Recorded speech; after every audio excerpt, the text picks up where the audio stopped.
ولو شاء الله لجعلهم أمة واحدة ولكن وبركاته. الحمد لله رب العالمين والصلاة والسلام على سيدنا ونبينا وحبيبنا محمد صلى الله عليه وآله وأصحابه وسلم رحمة للعالمين وعلى آله وصحبه أجمعين. اللهم صل على محمد وعلى آل محمد كما صليت على إبراهيم وعلى آل إبراهيم إنك حميد مجيد.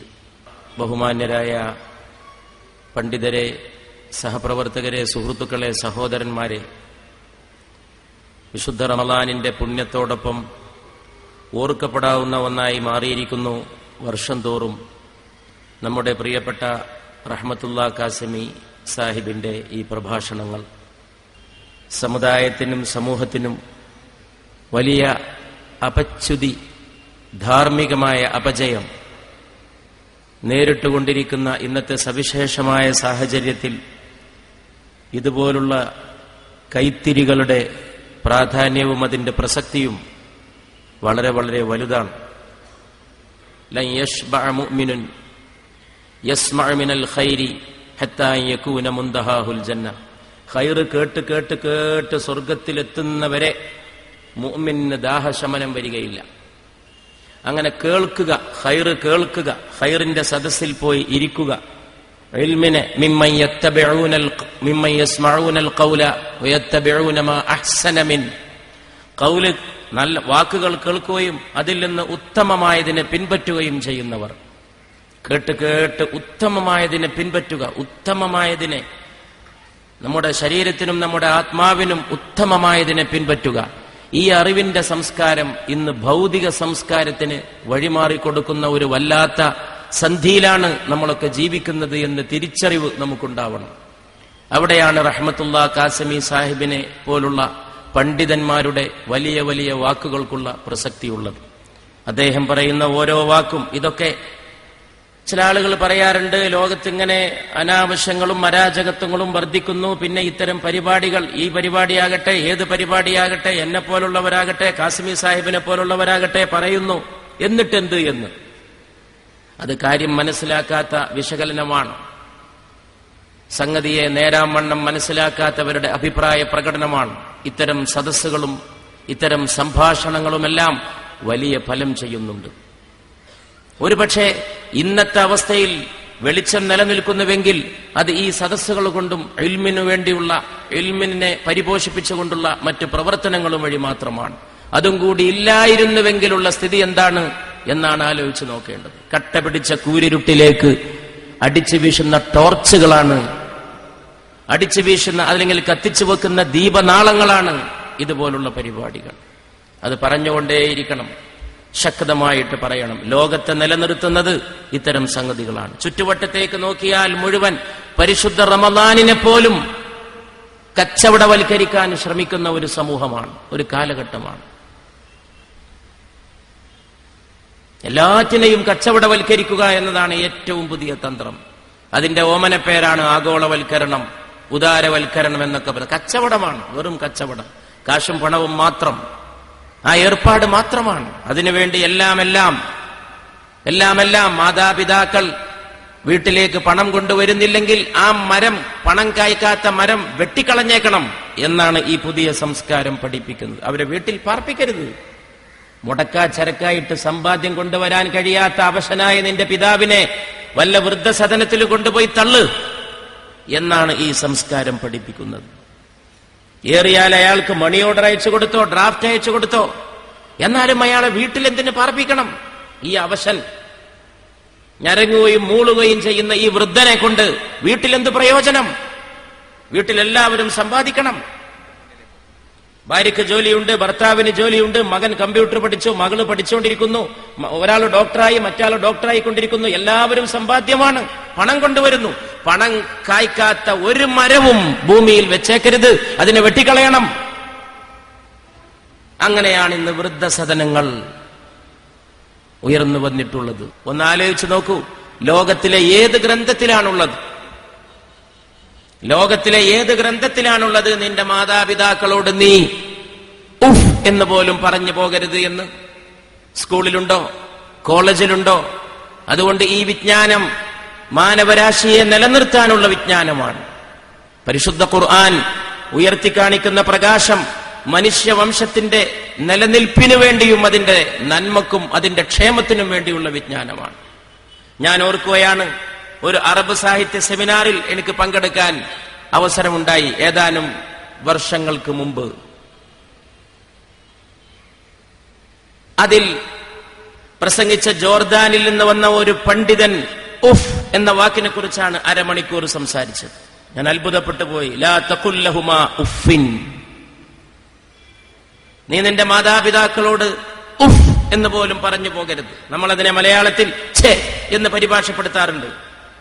അതുകൊണ്ട് ഈ ലോകം നിലനിൽക്കണമെങ്കിൽ മാതാവിന്റെ മാതൃത്വം, പിതാവിന്റെ പിതൃത്വം, കുട്ടിയുടെ പുത്രത്വം ഒക്കെ നിലനിർത്തണമെങ്കിൽ ഒരേ ഒരു പോംവഴി പരിശുദ്ധ ഖുർആൻ ഉയർത്തിപ്പിടിക്കുന്ന വാനലോക വിജ്ഞാനങ്ങളെ മുറുകെ പിടിക്കുക എന്നുള്ളത് മാത്രമാണ്. യഥാർത്ഥ വിജ്ഞാനം ആകാശത്ത് നിന്നിറങ്ങേണ്ടതാണ്. ആ ആകാശത്ത് നിന്നിറങ്ങിയ വിജ്ഞാനം അടിക്കടി ആളുകൾക്ക് എത്തിച്ചു കൊടുക്കാനുള്ള പ്രവർത്തനമാണ് ദഅവത്തിലൂടെ, പ്രബോധനത്തിലൂടെ നടത്തുന്നത്. നീ നിന്റെ മാതാപിതാക്കളോട് ഉഫ് എന്ന് പോലും പറഞ്ഞു പോകരുത്. കാരണം അത് മതി വൃദ്ധനായ പിതാവിന്റെ കരൾ അലിയിപ്പിക്കാൻ, അത് മതി പ്രയാസപ്പെടാൻ, അത് മതി എന്റെ മോൻ ഞാൻ ചുമലിലിട്ടുകൊണ്ട് നടന്നവൻ, ഞാൻ താരാട്ട് പാട്ടി ഉറക്കിയവൻ, മാതാവാണെങ്കിൽ ഞാൻ മാറോട് ചേർത്തവൻ, എന്റെ പ്രിയപ്പെട്ട മകൻ അവൻ അങ്ങനെ പറഞ്ഞല്ലോ, അവന്റെ കാലെടുത്ത് ഞാൻ ഉമ്മ വെച്ചിരുന്നുവല്ലോ, ഞാൻ ഉമ്മ വെക്കുമ്പോ അവന്റെ കുഞ്ഞു കാലുകൾ ഞാൻ എന്റെ മൂക്കിനോട് ചേർത്ത് പിടിച്ചിരുന്നു, ഇന്ന് അവൻ എന്നോട് അങ്ങനെ പറഞ്ഞല്ലോ എന്ന് നിന്റെ മാതാപിതാക്കൾക്ക് തോന്നുമെന്ന് പറയാൻ സൃഷ്ടി നടത്തിയ സൃഷ്ടാവായ റബ്ബുൽ ഇസ്സത്തിന് മാത്രമേ കഴിയൂ. ആ വിജ്ഞാനങ്ങൾ മാത്രമാണ് രക്ഷ. ഞാൻ പണ്ട് കാലം മുതലേ ഒരു ഹദീസ് എന്റെ സദസ്സുകളിൽ ഉദ്ധരിക്കാറുണ്ടായിരുന്നു. അഫ്ളലുൽ ഉലൂമി ഇൽമുൽ ഹാൽ, അറിവുകളിൽ വെച്ച് ഏറ്റവും ശ്രേഷ്ഠമായ അറിവ് അവസ്ഥയെക്കുറിച്ചുള്ള അറിവാണ് എന്ന് പരിശുദ്ധ റസൂൽ മുസ്തഫ സല്ലല്ലാഹു അലൈഹി വആലിഹി വഅസ്ഹാബിഹി വസല്ലം പ്രസ്താവിക്കുകയുണ്ടായി. ഒരുപാട് കാര്യങ്ങൾ അറിഞ്ഞിട്ടുണ്ട്, അവസ്ഥ അറിയുന്നില്ലെങ്കിൽ അതൊരു അറിവേ അല്ല. ഒരുപാട് കാര്യങ്ങൾ പഠിച്ചിട്ടുണ്ട്, സാഹചര്യം മനസ്സിലാക്കാൻ കഴിയുന്നില്ലെങ്കിൽ അതൊരു പഠിപ്പല്ല. നമ്മൾ ജീവിക്കുന്ന കാലഘട്ടം, നമ്മുടെ സമൂഹം, നമ്മുടെ മക്കൾ, നമ്മുടെ പരിസരം, നമ്മുടെ ചുറ്റുപാടുകൾ, അതറിയാനുള്ള കടമ നമുക്കുണ്ട്. അറിയുക മാത്രമല്ല, അവിടെ തിരുത്തേണ്ടത് തിരുത്താനുള്ള കടമയും നമുക്കുണ്ട്. മൻ റഅ അഹദും മിൻകും മുൻകറൻ ഫൽയുഗയ്യിർഹു ബിയദിഹി വഇല്ലം യസ്തതി' ഫബിലിസാനിഹി വഇല്ലം യസ്തതി' ഫബിഖൽബിഹി വദാലിക അദ്അഫുൽ ഈമാൻ. നിങ്ങൾ തെറ്റായ കാര്യം കണ്ടാൽ അതിനെ തടുക്കണം, ചെറുക്കണം, കൈക്കരുത്തുകൊണ്ട്. പുണ്യ നബിയുടെ വാക്കാണ് സല്ലല്ലാഹു അലാ മുഹമ്മദ് സല്ലല്ലാഹു അലൈഹി വസല്ലം. ചില ആളുകൾ പറയാറുണ്ട് ഹൃദയം കൊണ്ട് വെറുത്താ പോരെ എന്ന്. പക്ഷേ പുണ്യ നബി സല്ലല്ലാഹു അലൈഹി വസല്ലം പിന്നെ പറയുന്ന വാക്ക് ഹൃദയം കൊണ്ട് വെറുക്കുന്നതിനെ പ്രോത്സാഹിപ്പിക്കുന്ന വാക്കല്ല, അതിനെ നിരുത്സാഹപ്പെടുത്തുന്ന വാക്കാണ്. വദാലിക അദ്അഫുൽ ഈമാൻ, അത് ഏറ്റവും ബലം കുറഞ്ഞ ഈമാനാണ്. ഞാൻ എന്റെ കൽബ് കൊണ്ട് വെറുത്തു എന്ന് അഭിമാനത്തോടെ പറയുന്നവർ മനസ്സിലാക്കണം. ഞാൻ അതിനെതിരാണ്, ഞാൻ എന്ത് ചെയ്യാൻ കഴിയും, ഞാൻ എന്റെ ഹൃദയം കൊണ്ട് വെറുത്തിട്ടുണ്ടല്ലോ, അതിന് റസൂലുള്ളാഹി അനുവാദം നൽകിയിട്ടുണ്ടല്ലോ സല്ലല്ലാഹു അലൈഹി വസല്ലം. അദ്അഫുൽ ഈമാൻ, ദഈഫ് പോലും അല്ല. ഇസ്മു തഫ്ളീലാണ് അറബി ഭാഷയിലെ വ്യാകരണത്തിലെ ഇസ്മു തഫ്ളീലാണ് പുണ്യ നബി മുസ്തഫ സല്ലല്ലാഹു അലൈഹി വസല്ലം. ഇംഗ്ലീഷിൽ സൂപ്പർലേറ്റീവ് ഡിഗ്രി എന്ന് പറയും. ളുഅഫ് ദൗർബല്യം, ദഈഫ് ദുർബലം, അദ്അഫ് ഏറ്റവും ബലഹീനം. അതിനേക്കാൾ ഒരു ബലം കുറഞ്ഞ ഈമാൻ വേറല്ലേ ഈ ലോകത്ത്. 10-25 കൊല്ലം മുമ്പ് ഒരു മദ്യപാനിയായ ചെറുപ്പക്കാരന് പെണ്ണ് കിട്ടാനായിരുന്നു പ്രയാസമെങ്കിൽ അയാൾ മദ്യപാനിയാകണമെന്നില്ല. അയാളുടെ കുടുംബത്തിലെ 4 അയലത്തെ എവിടെങ്കിലും ഒരു മദ്യപാനി ഉണ്ടെങ്കിൽ, മലബാറിലോ ഈ കേരളത്തിലോ അയാൾക്ക് പെണ്ണ് കിട്ടുമായിരുന്നില്ല. അതായിരുന്നു സമൂഹത്തിലെ സ്ഥിതിയെങ്കിൽ ഇന്ന് കല്യാണത്തിന്റെ തലേന്നൊരു കല്യാണം നടത്തുന്നത് കുപ്പി പൊട്ടിക്കാൻ വേണ്ടി മാത്രമാണ് എന്നിടത്തേക്കാണ് സമുദായം എത്തിയിട്ടുള്ളത്. എന്നിട്ടും നാം പുരോഗതിയെ പറ്റി പറയുന്നു. വിദ്യാഭ്യാസ പുരോഗതിയെ പറ്റി പറയുന്നു. മാർക്കിന്റെ പിന്നാലെയുള്ള നെട്ടോട്ടമാണിന്ന്. മാർക്ക് മാർക്ക് മാർക്ക് മാർക്ക് കൂടുതൽ കിട്ടിയവർക്ക് അവാർഡ് അവാർഡ് അവാർഡ്. ഞാൻ അത്തരം യോഗങ്ങളിൽ പോലും പറയാറുണ്ട്, വിദ്യാഭ്യാസം മാർക്കുണ്ടാക്കിയാൽ മതിയോ? സംസ്കാരം വേണ്ടേ? സംസ്കരണം വേണ്ടേ? കുട്ടികൾ എങ്ങനെ നടക്കുന്നു? ആൺകുട്ടികൾക്ക് എന്ത് സംഭവിക്കുന്നു? പെൺകുട്ടികൾക്ക് എന്ത് സംഭവിക്കുന്നു? കഴിഞ്ഞ ഒരാഴ്ചയായി മലയാളക്കരയിലെ 2 മുഖ്യധാര പത്രങ്ങളിൽ വന്നുകൊണ്ടിരിക്കുന്ന ഫീച്ചറുണ്ട്. അത് വായിച്ചാൽ മനസ്സിലാവും കുട്ടികൾക്ക് എന്ത് സംഭവിക്കുന്നു എന്ന്. സർവേ റിപ്പോർട്ടാണ്, ലേഖനമല്ല. അനുഭവങ്ങളിൽ നിന്നുണ്ടായിട്ടുള്ള അറിവുകൾ വെച്ച് എഴുതുന്ന ലേഖന പരമ്പരകളാണ്. കുട്ടികൾ എങ്ങനെ പ്രവർത്തിക്കുന്നു, കുട്ടികൾ എന്തൊക്കെ സ്വാധീനത്തിന് വശംവദരാകുന്നു, എന്തൊക്കെ അധാർമികതകൾ ഈ ഇലക്ട്രോണിക് യുഗത്തിൽ മൊബൈൽസിലൂടെ, നെറ്റിലൂടെ, ടെലിവിഷൻ മിനി സ്ക്രീനിലൂടെ കുട്ടികളിലേക്ക് വിളമ്പുന്നുവെന്ന കാര്യം അതൊക്കെ വായിച്ചാൽ മനസ്സിലാക്കാൻ സാധിക്കും. സുഖങ്ങളുടെ പിന്നാലെ ഉണ്ടായ നെട്ടോട്ടങ്ങളെല്ലാം അസുഖങ്ങളാണ് സൃഷ്ടിച്ചിട്ടുള്ളത്. മനുഷ്യൻ ഓടിയതൊക്കെ സുഖത്തിന്റെ പിന്നാലെയാണ്, പക്ഷെ കിട്ടിയത് അസുഖങ്ങളാണ്. മനുഷ്യൻ ഉണ്ടാക്കാൻ ശ്രമിച്ചത് വെളിച്ചമാണ്, ഉണ്ടായത് കട്ട പിടിച്ച കൂരിരുട്ടാണ്. അത് തിരിച്ചറിയാൻ കഴിയട്ടെ. സുഖങ്ങൾക്ക് പിന്നാലെ ഓടി ഓടി ഒരുപാട് അസുഖങ്ങൾ, ഒരുപാട് അസുഖങ്ങൾ. വായ തൃപ്തിപ്പെടുത്തണം, സുഖമുണ്ടാകണം, അത് മാത്രമേ ഇന്നത്തെ മനുഷ്യൻ ചിന്തിക്കുന്നുള്ളൂ. അതിനോട് ബന്ധപ്പെട്ട വിഷയമാണ് ഇന്ന് അഭിവന്ദനായ റഹ്മത്തുള്ളാ കാസിമി സാഹിബ് ചർച്ചക്കെടുത്തിട്ടുള്ളത്. ക്യാൻസർ എന്ന ഒരു രോഗം ഇതുപോലുള്ള ഒരു ധാർമ്മിക ബോധന പരിപാടിയിൽ വിഷയമാക്കാൻ അദ്ദേഹം കാട്ടിയ ചങ്കൂറ്റത്തെ ഞാൻ അഭിനന്ദിക്കുകയാണ്. എൻഡോസൾഫാൻ അടിച്ചാലും വേണ്ടില്ല, ഇപ്പോഴും നിരോധിക്കാതിരിക്കാൻ എന്ത് വഴി എന്ന് ചിന്തിക്കുകയാണ് എൻഡോസൾഫാൻ. ലോകം മുഴുവൻ പറഞ്ഞു അത് അപകടമാണ്, മാരകമാണ്, വിഷമാണ്. അത് പറ്റില്ല. 4 കശുമാവ് കൂടുതൽ കായ്ക്കട്ടെ. 20 കിലോ തലയുള്ള കുട്ടി ജനിച്ചാൽ എന്താണ്? കുട്ടി അനങ്ങാൻ കഴിയാതെ 25 കൊല്ലോ 35 കൊല്ലോ ഭൂമിയിൽ കിടന്ന് എഴഞ്ഞാൽ എന്താണ്? നമ്മുടെ കശുമാവ് കൂടുതൽ കായ്ച്ചില്ലേ? വല്ലാത്ത ഒരു കാലമാണ്. അതാണ് ഞാൻ തുടക്കത്തിൽ പറഞ്ഞത്, പണം കിട്ടിയാൽ മതി, വേറെ ഒന്നും വേണ്ട. പണം പണം പണം. പണം കിട്ടിയാൽ റമദാനും വെക്കും. അതാണ് ഇപ്പത്തെ ടിവിയിൽ നടക്കുന്ന ചില റമദാൻ പരിപാടികൾ. ഞാൻ അതിലേക്ക് കടക്കുന്നില്ല. സ്പോൺസേർഡ് പരിപാടികളാണ്. പൈസ തന്നാൽ റമദാനും വേണമെങ്കിൽ വിൽപ്പനക്ക് തരാൻ തയ്യാറാണ്. റമദാന്റെ സംസ്കാരം എവിടെ? അതിന്റെ ഉപവാസം എവിടെ? അതിന്റെ ത്യാഗം എവിടെ? ഇപ്പൊ റമദാന്റെ പാചക വിഭവങ്ങളാണ്. റമദാന്റെ പാചക വിഭവങ്ങൾ. റമദാൻ വിഭവങ്ങളുടെ മാസമാണോ? ഒരു കാരക്ക ചീന്തുകൊണ്ട് നോമ്പ് തുറക്കുകയും ലളിതമായ ഭക്ഷണം കൊണ്ട് നോമ്പെടുക്കുകയും ചെയ്തിരുന്ന പരിശുദ്ധ റസൂൽ സല്ലല്ലാഹു അലൈഹി വസല്ലം ഞങ്ങളുടെ വീട്ടിൽ അധിക ദിവസവും 2 സാധനങ്ങളല്ലാതെ, 2 കറുപ്പല്ലാതെ മറ്റൊന്നും ഉണ്ടായിരുന്നില്ല. വെള്ളം ഈത്തപ്പഴമല്ലാതെ മറ്റൊന്നും ഞങ്ങളുടെ വീട്ടിലുണ്ടായിരുന്നില്ല. ദിൽ സെ ജോ ബാത് നികൽത്തി ഹേ ഓ അസർ രഖ്തി ഹേ. ഹൃദയത്തിന് പുറപ്പെടുന്ന വാക്കിന് വലിയ ശക്തിയുണ്ട്. പൂർണ്ണഹി, അതിന് ചിറകില്ല എന്നുള്ളത് സമ്മതിച്ചു. താക്കത്തെ പർവാസ് മഗർ രഖ്തി ഹേ, പക്ഷെ അതിന് പറക്കാനുള്ള ശക്തിയുണ്ട്. ഇതൊരു വലിയ സ്നേഹത്തിന്റെ സദസ്സാണ്, സ്നേഹത്തിന്റെ സദസ്സാണ്. ഹബീബായ നബിയുടെ കാൽപ്പാടിൽ അള്ളാഹു 2 ലോകത്തും നമ്മൾ ഒരുമിച്ച് കൂട്ടട്ടെ. വാഖിറു ദഅവാനാ അൽഹംദുലില്ലാഹി സ്വലാത്തു വസ്സലാമു അലാ സയ്യിദിൽ മുർസലീൻ ഷഫീഉൽ മുദ്നിബീൻ ഇമാമിൽ മുത്തഖീൻ റസൂലി റബ്ബിൽ ആലമീൻ വഅലാ ആലിഹി വസഹ്ബിഹി അജ്മഈൻ. ഫഇന്ന ഖൈറൽ കലാമി കലാമുല്ലാഹ് വഖൈറൽ ഹദി ഹദി മുഹമ്മദിൻ സ്വല്ലല്ലാഹു അലൈഹി വസല്ലം വശറൽ ഉമൂരി മുഹദസാതുഹാ വകുല്ലു മുഹദസത്തിൻ ബിദ്അ. ബിസ്മില്ലാഹി അലൈക തവക്കൽനാ വഇലൈക അനബ്നാ വഇലൈക്കൽ മസീർ. ഹസ്ബുനല്ലാഹു വനിഅമൽ വകീൽ നിഅമൽ മൗലാ വനിഅമൻ നസീർ. വലാ ഹൗല വലാ ഖുവത ഇല്ലാ ബില്ലാഹിൽ അലിയിൽ അളീം. റബ്ബി ഇശ്റഹ് ലി സദ്രി വയസ്സിർ ലി അംരി വഹ്ലുൽ ഉഖ്ദതം മിൻ ലിസാനി യഫ്ഖഹു ഖൗലി. മുഅ്മിനീങ്ങളെ, ഞാൻ ക്യാൻസറിനെ കുറിച്ച് ഇങ്ങനെ പറഞ്ഞു കൊണ്ടുവരികയാണ്, പറയാൻ തുടങ്ങി. അതെന്തിനാണ് എന്നെ പ്രേരിപ്പിച്ച ഘടകം എന്ന് ആദ്യം പറയാം. പുണ്യ റസൂൽ സല്ലല്ലാഹു അലൈഹി വസല്ലം പറഞ്ഞത് ഖൈറുക്കും മൻ ത്വാല ഉംറുഹു, നിങ്ങളിൽ ഏറ്റവും യോഗ്യൻ ആയുസ് കൂടിയവരാണ്.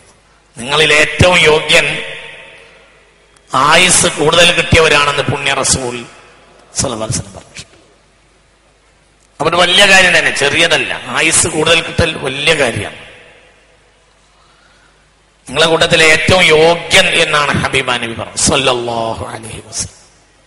പുണ്യ റസൂൽ സല്ലല്ലാഹു അലൈഹി വസല്ലം ഇത് വളരെ മർമ്മത്തിൽ മനസ്സിലാക്കണം. എന്തുകൊണ്ടാണ് ഈ വേദിയിൽ ഇത് ചർച്ച ചെയ്യുന്നത്? ഇത് ദീനാണ്. ക്യാൻസർ ഇല്ലാതിരിക്കുക എന്നുള്ളത് ദീനാണ്. ക്യാൻസറിനെ തടയുക എന്നത് ദീനാണ്.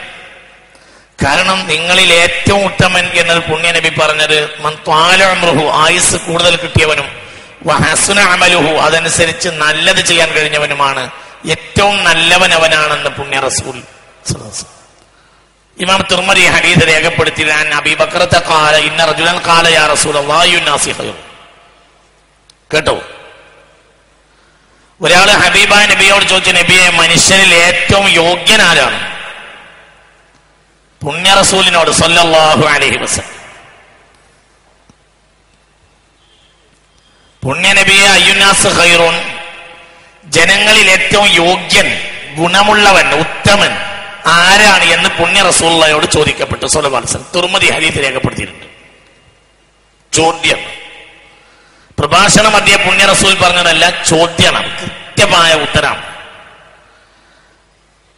പ്രഭാഷണ മധ്യേ പറയുന്ന വാക്കും പുണ്യ നബിയുടേത് കൃത്യമാകും, എന്നാൽ ആരുടേതും കൃത്യമാകുന്നതാണ് ചോദ്യോത്തരം. ഒരാൾ പുണ്യ നബിയുടേത് വ്യക്തമായി ചോദിക്കാം. പുണ്യ നബിയെ സല്ലല്ലാഹു അലൈഹി വസല്ലം അയ്യുനാസി ഖൈറുൻ, ഏറ്റവും യോഗ്യനായ ആളാരാണ്, ഏറ്റവും ഉത്തമനായ ആളാരാണ്? അപ്പോൾ പറഞ്ഞത് മൻ ത്വാല ഉംറുഹു വഹസുന അമലുഹു എന്നാണ്. ആയുസ് ആർക്കാണോ കൂടുതൽ കിട്ടിയത്, അതനുസരിച്ച് ആർക്കാണോ സൽക്കർമ്മം ചെയ്യാൻ കഴിഞ്ഞത്, അവനാണ് ഏറ്റവും ഉത്തമൻ എന്ന് പുണ്യ റസൂൽ സ്വല്ലല്ലാഹു അലൈഹി വസല്ലം തങ്ങൾ പറഞ്ഞിട്ടുണ്ട്. സ്വഹീഹുൽ ബുഖാരി രേഖപ്പെടുത്തിയ വേറൊരു ഹദീസ് ഇങ്ങനെ കാണുന്നുണ്ട്, ശ്രദ്ധിക്കണേ. عن سعد بن عبيد قال قال النبي صلى الله عليه وسلم. സഹീഹുൽ ബുഖാരി ഈ ഹദീസ് രേഖപ്പെടുത്തിയിട്ടുണ്ട്. لا يتمنى أحدكم الموت إما محسنا فلعله يزداد وإما مسيئا فلعله يستعتب. നിങ്ങൾ ആരും മരണത്തെ ആഗ്രഹിച്ചു പോകരുത് എന്ന് പുണ്യ റസൂൽ സ്വല്ലല്ലാഹു അലൈഹി വസല്ലം. മരിച്ചിട്ടെങ്കിൽ അങ്ങനെ ആഗ്രഹിച്ചു പോകരുത്. അതുപോലെ തന്നെ അത് വളരെ നമ്മൾ ശ്രദ്ധിക്കണം. വാപ്പാക്ക് സമയം ഇനി കൂടുതലായല്ലോ, അതുകൊണ്ട് ഇനിയിപ്പോ വാപ്പ ഏതായാലും മരിച്ചു, അങ്ങനെ മക്കൾ വിചാരിക്കാൻ പാടില്ല. വാപ്പയെ മെഡിക്കൽ സയൻസ് അള്ളാഹുവിൻ്റെതാണ്, മെഡിക്കൽ സയൻസും അള്ളാഹുവിൻ്റെതാണ്, എല്ലാം അള്ളാഹുവിൻ്റെതാണ്. മെഡിക്കൽ സയൻസിന്റെ ഓരോ വസ്തുക്കളും അള്ളാഹുവിൻ്റെതാണ്, എല്ലാം അള്ളാഹുവിൻ്റെതാണ്. അതിലേക്ക് മനുഷ്യന് മസ്തിഷ്കം നൽകിയത് അള്ളാഹു, ആ മരുന്നുകൾക്കുള്ള കണ്ടന്റുകൾ നൽകിയത് അള്ളാഹുവാണ്, ആ മരുന്നിന്റെ ചേരുവ പഠിപ്പിച്ചത് അള്ളാഹുവാണ്, എല്ലാം അള്ളാഹുവാണ്. അപ്പം മെഡിക്കൽ സയൻസ് അള്ളാഹിന്റെ എല്ലാം വിചാരിക്കരുത്. തദാവു ഇവിടെ ഡോക്ടർ പറഞ്ഞപ്പോ ബാക്കി അള്ളാഹുവിന് ഇട്ട് കൊടുക്കുക എന്നുള്ളത് അള്ളാഹു പറഞ്ഞതാ. മെഡിക്കൽ സയൻസ് മനുഷ്യന്റെ അല്ല, അതും അള്ളാഹുവിന്റെ തന്നെ. തദാവു, നിങ്ങൾ ചികിത്സിക്കണം, വലാ തദാവു ബിൽ ഹറാം, ഹറാം കൊണ്ട് ചികിത്സിക്കരുതെന്നേ ഉള്ളൂ, ചികിത്സിക്കണമെന്ന് പുണ്യ റസൂൽ പറഞ്ഞിട്ടുണ്ട്. അത് അവസാന ഘട്ടം വരെ ചികിത്സിക്കണം. അപ്പൊക്ക് നേരം വൈകിയല്ലോ, അതുകൊണ്ട് ഇനി ബാപ്പാനെ ചികിത്സിക്കേണ്ടതില്ല, അങ്ങനെ ധരിക്കാൻ പാടില്ല. കാരണം മരണത്തെ ഒരിക്കലും ആഗ്രഹിക്കാൻ പാടില്ല. എന്തുകൊണ്ട്?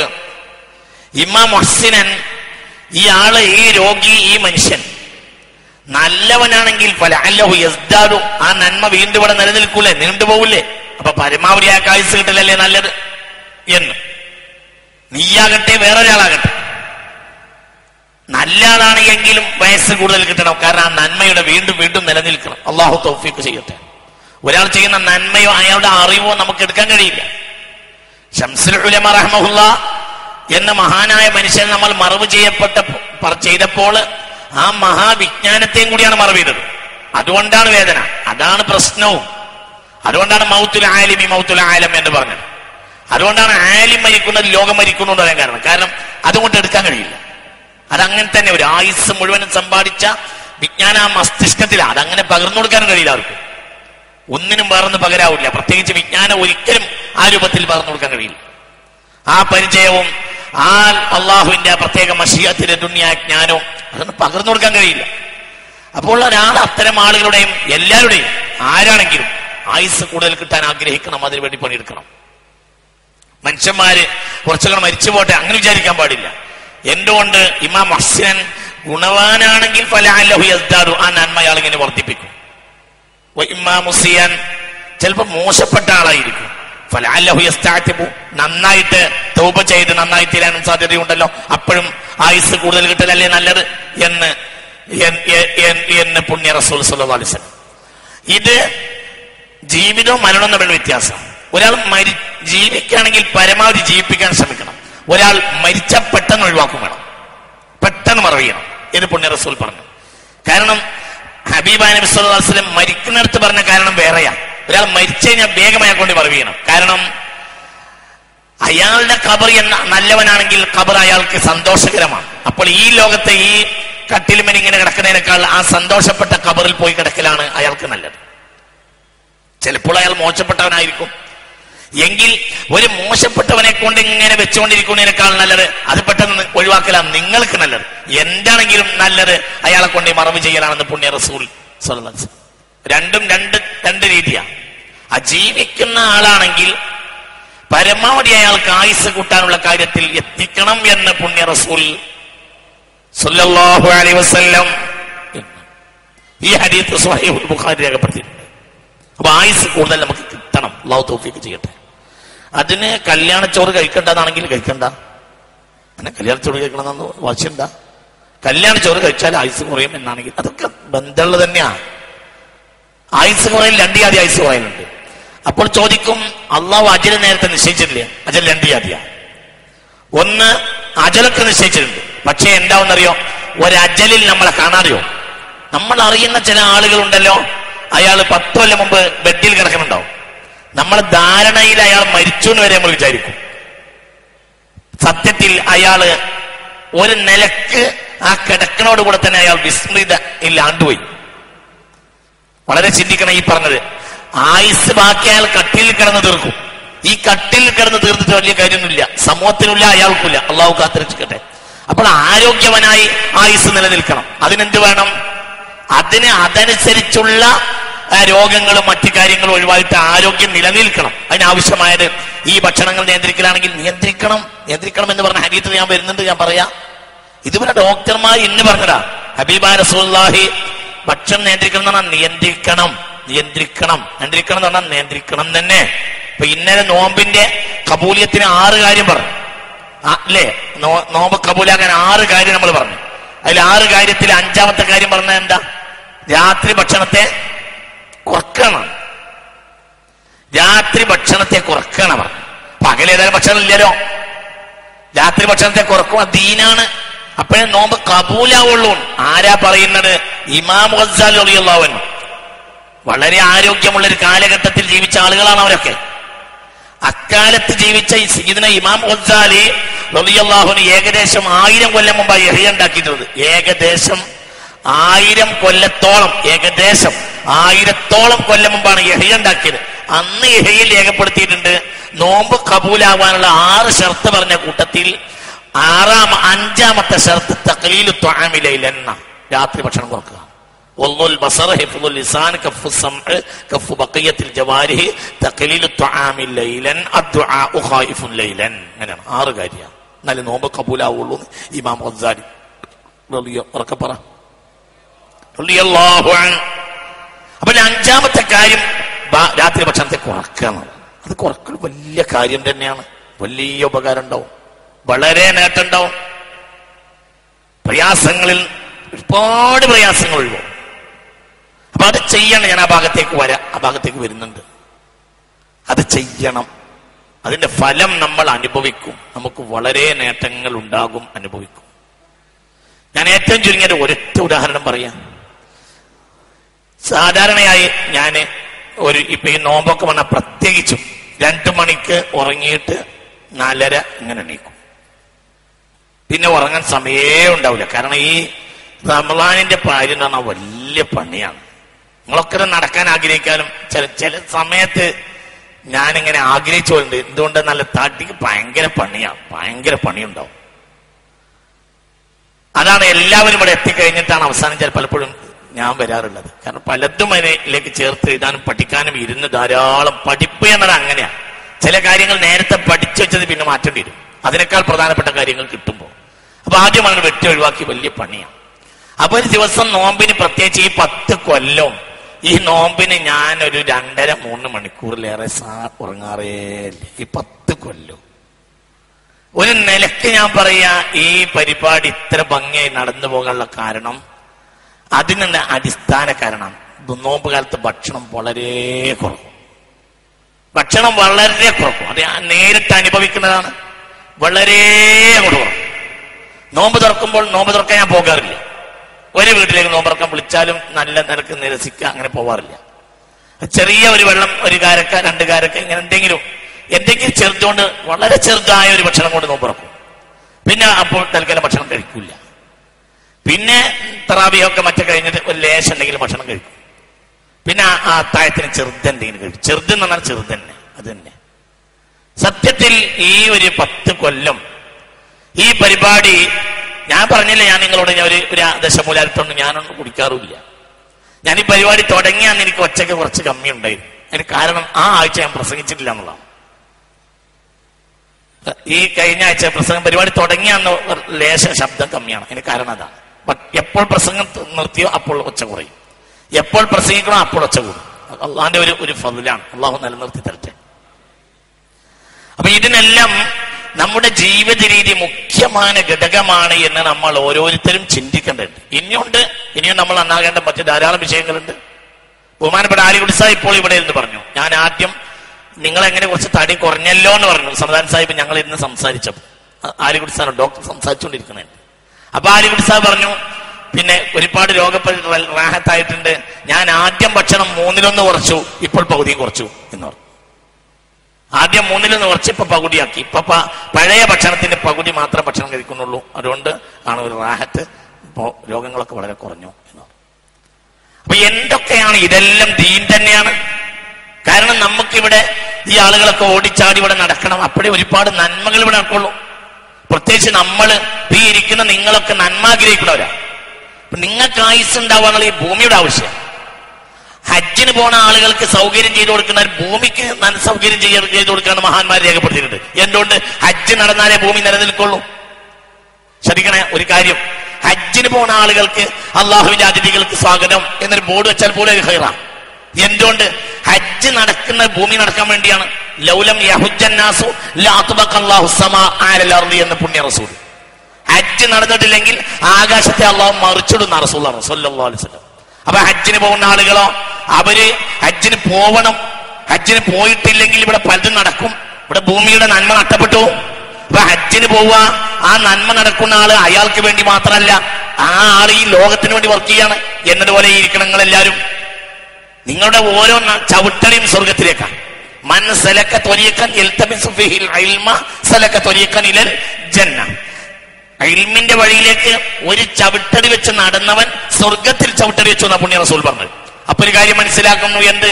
ചവിട്ടടി വെക്കാൻ അവന് കഴിയണം. അപ്പൊ അതിന് ആരോഗ്യം വേണം. ഇരിക്കുന്ന നിസ്കാരവും നിൽക്കുന്ന നിസ്കാരവും തമ്മിൽ വലിയ വ്യത്യാസം. ഖിയാമ എന്നാ പറഞ്ഞത് തന്നെ. മൻ ഖാമ റമളാന, അല്ലെ? മൻ സ്വല്ല റമളാന എന്നല്ലല്ലോ ഹദീസ്. പറ, മൻ സ്വല്ല റമളാന എന്നല്ലല്ലോ ഹദീസ്. മൻ ഖാമ റമളാന, റമളാനിൽ നിന്ന് നിസ്കരിച്ചാൽ. അപ്പോൾ നൃത്തത്തിനാണ് പ്രധാനം. അതിന് ആരോഗ്യം വേണം.